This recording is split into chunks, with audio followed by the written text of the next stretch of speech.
Hi everyone, welcome to another episode of Trident Talks.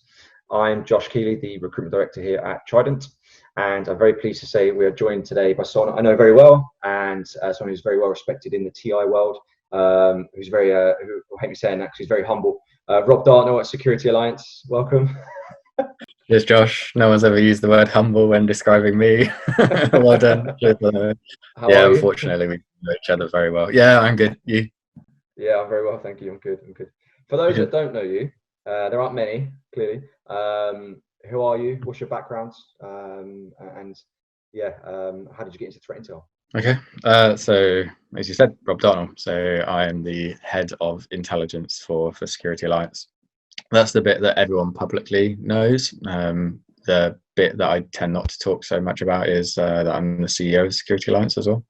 So the reason I don't really kind of illustrate that too much is, I've been doing intelligence for quite a while. I specialise in CTI, and we deliver some incredibly important kind of CTI services.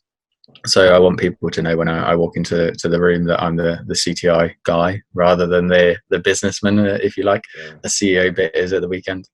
As the head of intelligence, what I really do is look after both aspects of the business, what we do. So I look after the consultancy, and that's the guys that do all of the CBEST and the TIBER and all of those types of work. And if you don't know that, that's it's the intelligence-led simulated attack work. So the cyber resiliency stuff. So who's doing what, how are they doing it? We monitor them, work out who's going to target who, and then we simulate those attacks against organizations using our own kind of red teams and partner red teams.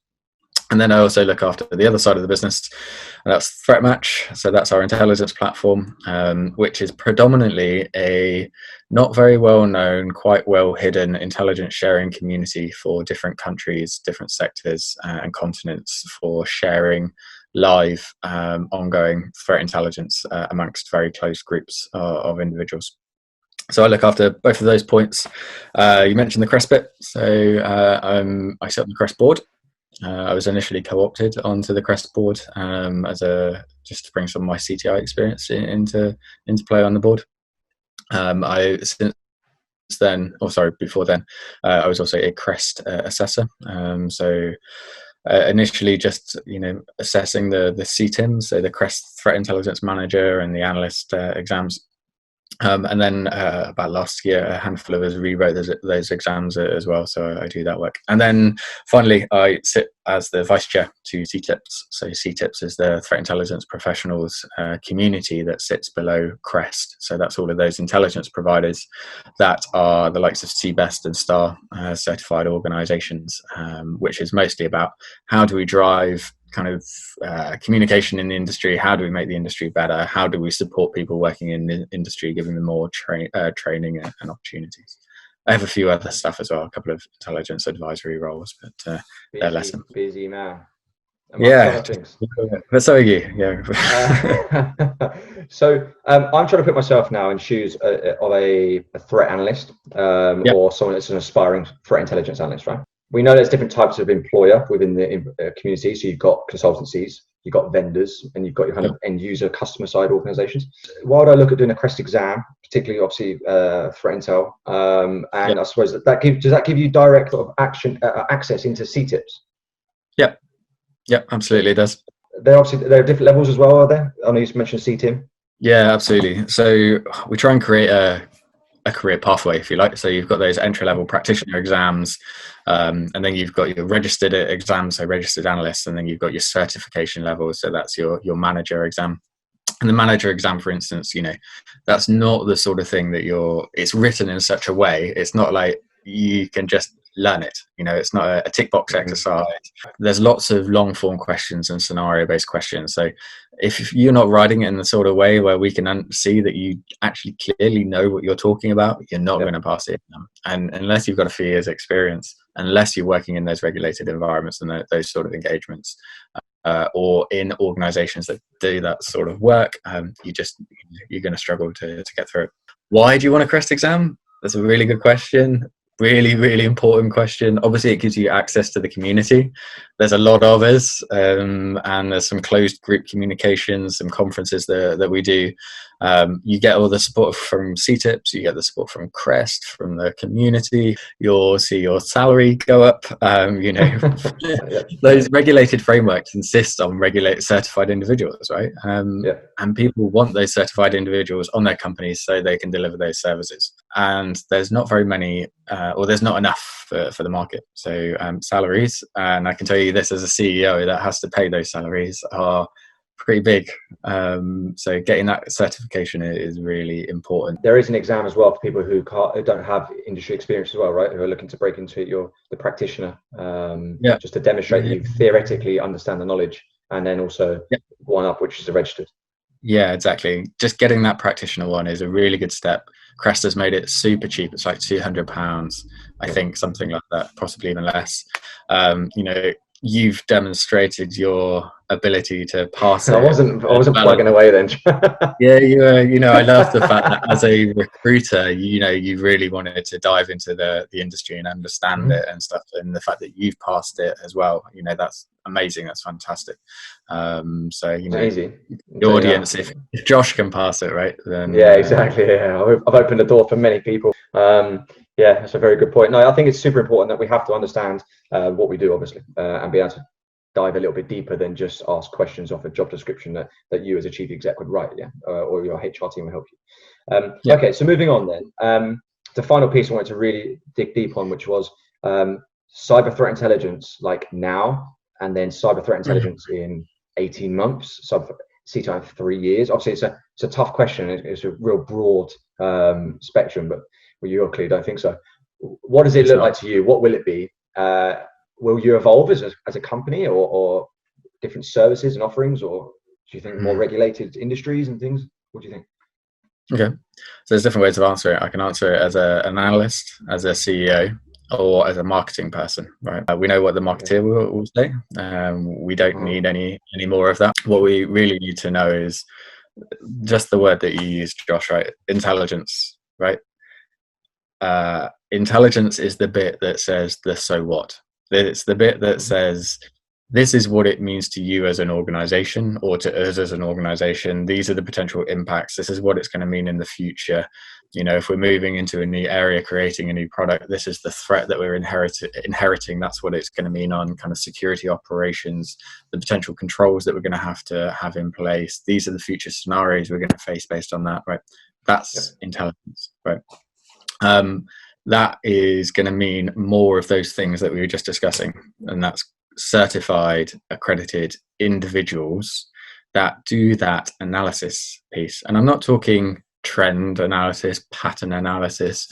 That's data driven, that's information, that's a totally different thing, right? Let the machines do that. That's automation, that's AI, that's AI, right? That's ML. And that's even stretching it to be honest in most cases. That's a job for machines. That is fine. What it means though is that the focus is going to be much more on the humans. And now the reason I can say that confidently is what we do a tremendous amount of is kind of maturity assessments, and we spend a lot of time in organizations, especially off the back of red teams, kind of looking at hundreds of different organizations' CTI capabilities, and what do the organizations want from their intelligence teams. Now, when you look at that, everyone can go off and buy licenses for tools that do the data analytics and the prediction piece, right? That's fine, that has its place.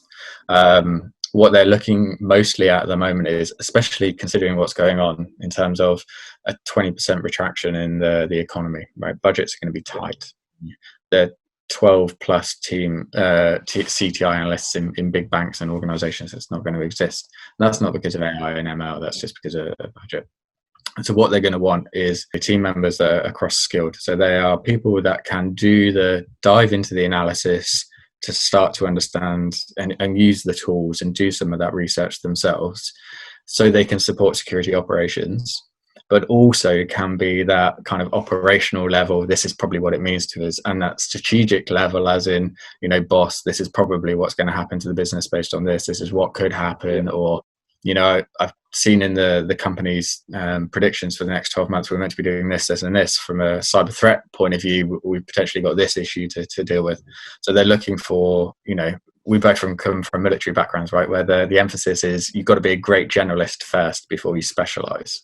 Part of the problem is the industry, people are specializing straight away.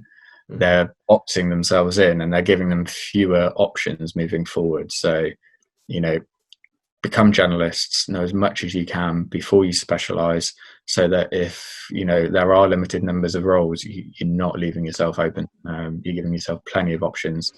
And don't forget the principle of intelligence, right? You should be able to communicate to multiple things, to multiple levels of leadership, and giving them the so what. So you as a human being need to be able to provide that analysis to lots of different types of people in your organization.